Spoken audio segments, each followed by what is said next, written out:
everybody. It is me, Danny, and I'm going to do another Design Your Life series for you today. And the topic that we're going to be discussing is showing up. And I have a story that I want to share with you that hopefully starts to paint a picture of what I'm talking about. And then I want to go into the concept and leave you with a couple of ideas on ways that you can better, or at least more intentionally, show up in your life. So give me 1 second. I am just going to share this.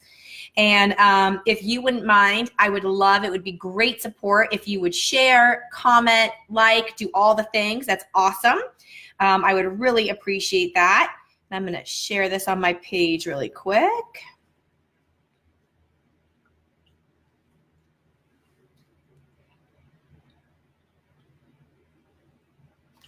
Okay, great. And then, because I feel like this is like a little hazy, sorry, all the things I probably could have done before. There, nice to see you. Okay, so I want to share a story about something that recently happened to me. First, let me just tell that for those of you that aren't familiar with me, or if this is your first time, my name is Danny Lozano, and I am the business owner of The Drinking Buddies, and we are on a mission to change the world one drink at a time. And so I consider myself a professional solution finder. So whatever it is going on in your life, I would love to help you find a solution for that. You can reach out definitely, and you can check us out at drinkingwithdanny.com. But I want to talk to you today about showing up and how you intentionally or sometimes unintentionally show up in your life for yourself, for your family, for your loved ones, and for those around you. Really quick, I'm going to take a drink of water. So recently, my family had a little road trip adventure, and it started off at Great Wolf Lodge in Williamsburg, Virginia, and then it moved on to Busch Gardens, which was our first time going there, so it was really awesome. And we stayed at a hotel, and then we had so much fun at Busch Gardens that the next day we decided we wanted to stay, and that hotel was booked, so we had to switch to another hotel. So in this period of 2 days, we had 2 different hotels in the same place, kind of same caliber hotel, nothing super fancy, kind of thinking of like a Hilton Garden Inn, although that's not what this was. But we were able to compare, or I was able to have an experience at each of these hotels on 2 days, different times of the year during the holiday season. Hold on, yes. Okay, thanks. Julie wants me to tell you that it was actually snowing inside of the Great Wolf Lodge, but now we need to be quiet, okay?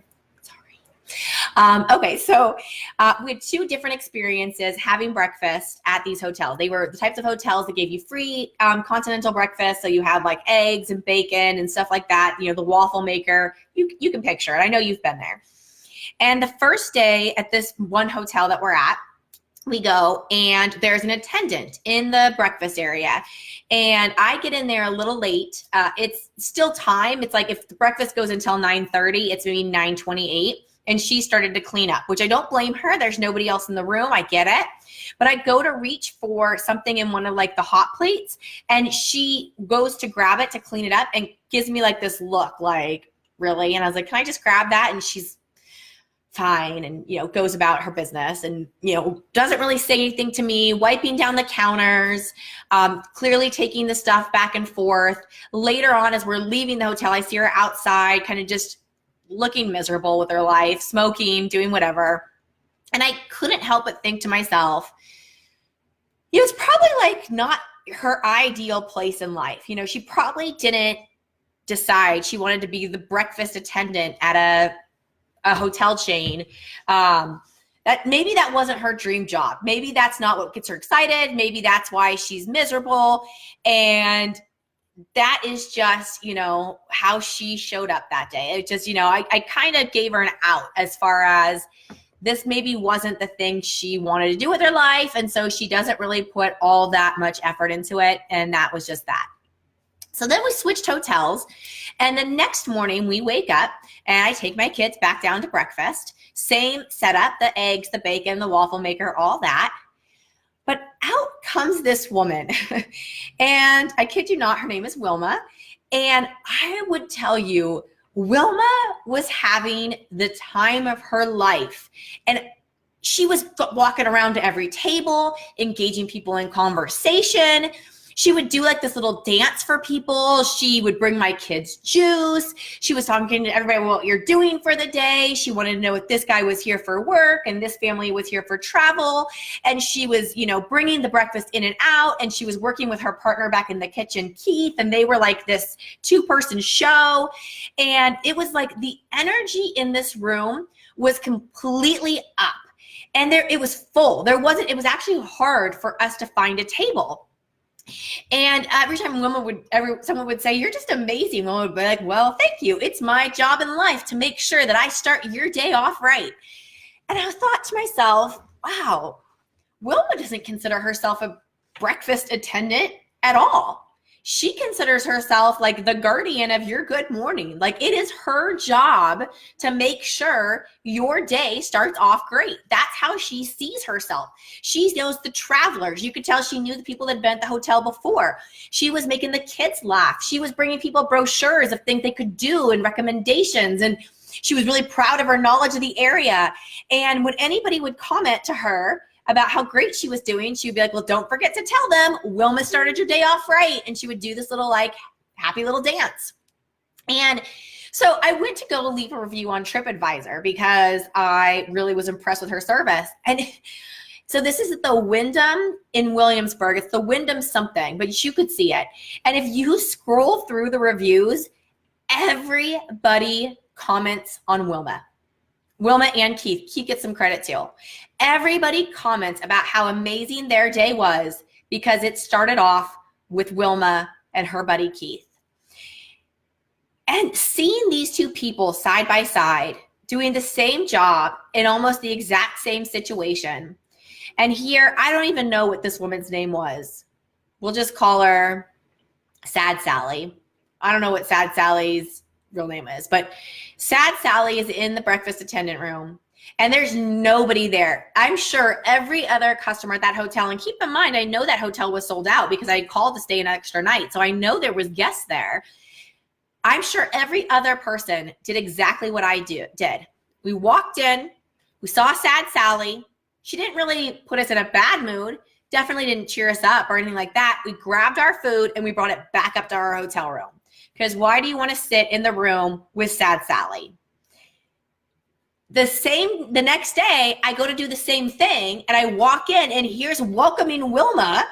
And there was no question if we were going to go back to our room or not. Of course we were going to stay. We waited for a table so that we could be in the room with all of these happy, cheery, bright, fun people. And I realized Sad Sally and welcoming Wilma have the exact same cards, the same hand dealt to them in life. Like, they're doing the same thing. They're doing the same job. The difference is Sally chose to play her hand on the sad, depressed, woe is me, I hate my life, this is where I've ended up way. And she's going to lose every time she plays that hand. And Wilma decided to play that hand as if she had the royal flush, as if she had won, as if she was on the stage of Broadway entertaining people, and it was her golden opportunity to make a difference in those diners' lives, in that breakfast. And so seeing those two women do something so similar in such polar opposite ways really got me thinking. The way you show up in life, the way you choose to show up is completely a choice and can be completely intentional. Maybe you're not completely satisfied with where you are today. Maybe you don't like the people that are around you all the time. Maybe you're having relationship problems. Maybe you're having kid problems. Maybe you're having financial problems. There's a lot of maybes in life. But the attitude you carry with you and the cloud you allow yourself to be surrounded in is a choice. It is a conscious choice you make to live and play the hand you've been dealt in the way you're deciding to play it. And that was really empowering for me. And when I stepped back even further and I thought about Sad Sally and welcoming Wilma, I realized the law of attraction has never more been at play. Because here's Sally, all sad, all miserable. She's got nobody in life. She has no friends. She hates her job. She hates her life. And what is surrounding her? Emptiness. No one wanted to be in that cloud. So we came, we grabbed our food. I didn't make any conversation with her. She rolled her eyes. So I didn't say anything, but I didn't say anything. So I quickly left her presence, didn't want anything to do with that. And then here's welcoming Wilma, and I wait for a table with my 2 kids because I want to be here. So the more Wilma ups that engagement and ups that smile and ups that attitude, the more her surroundings reward her for that. And it's hard to be negative and depressed and sad when everybody around you is saying, oh my gosh, you were the brightest part of my day. She chose that. She chose that. And as a result of being intentional with what she wanted for the day, who she wanted to be, the world rewarded her. The universe rewarded her with surroundings that kept her happy, upbeat, proud, rewarded her ownership on the atmosphere of the room. And I would tell you that you can do the exact same thing. And I'm going to give you one simple way that you can really put this in practice immediately if you choose to do that. How many of you, now I can't see your hands, but you can give me a thumbs up, or you can just comment me in the post, or if you're watching on YouTube, you could comment there somehow. I don't know, do whatever you want to do. But how many of you have a to-do list? I have one. I have one right here in front of me, a to-do list. It looks like this. It's crazy. There's a lot of, well, there's things flying out of it, but there's a lot of stuff to do today. Look at that. I just did my Design Your Life showing up, so I can go ahead and check that off. That's a good feeling. But many of us have to-do lists, right? That's not a new concept.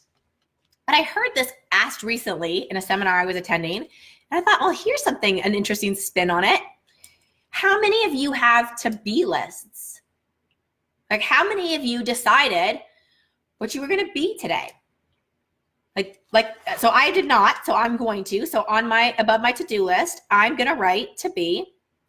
And my goal today is to be productive. I'm just choosing that. I want to be productive. You might choose to be happy. You might choose to be uplifting.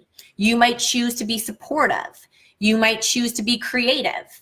You might choose to be determined. You might choose to be open. You might choose to be positive. You can choose to be anything you want. My guess is you're not choosing to be cranky, depressed, miserable, sad. Those aren't things you're choosing to be. So I would say if you're finding yourself in that place, and when you look around, you find yourself surrounded by those people, it might be because you're not choosing to be anything at all. And you're allowing your circumstances to dictate how you're feeling, and that's dictating how you're showing up for other people, and that's dictating the environment you're finding yourself in. And the environment you're finding yourself in is dictating your mood, which is dictating how you're showing up, which is dictating to the people that are around you. You see how that's a self-fulfilling prophecy? Right? Maybe the people around you are miserable because that's what you're inviting into your life, because you're not choosing to be anything other than miserable. I think a lot of the times the people that are in our surroundings, the what's around us is a reflection of what's inside of us. And it always makes me laugh when I hear people complain about the circles they run in and the people they're with and how they're, not trustworthy, or they're flakes, or they rip them off, or they talk about them behind their back. And it's like, what are you doing to invite that into your circle? And I would say that if you choose to be at the beginning of the day, choose to be a few things. Do it right now. It doesn't have to be at the beginning of the day. When you get off of this, put it in the statement right now. What are you going to be for the rest of the day? What are you going to be for the rest of the day? Pick something. And then set your intention to be those things, or be that thing, to get in the practice of it. And watch how your surroundings, how you go from sad Sally and it being complete emptiness to welcoming Wilma with people waiting for a table at a continental breakfast in a hotel dining area. If you're not walking into welcoming Wilma's dining area, you're not choosing to be the things that you really are capable of. So that's what I have for you today. I hope that is helpful. I'm really interested if anybody puts this into practice and how it works. So let me know what you're going to choose to be. and choose to be that consistently for about a week and watch to see what happens around you. Again, if this is your first time watching me, my name is Dani Lozano. I am the business owner of Drinking with Dani, and I'm changing the world one drink at a time. I love your support. So anything you can do, share, like, comment, shoot me a message, do whatever you can do. I am also on the hunt for relentless dream chasers. And if that sounds like you, I would love to chat and possibly build you into our community. Have a great day. And it's Thursday, so kill the rest of the week, get to that weekend, and then do it all over again. I'll see you next week. Cheers.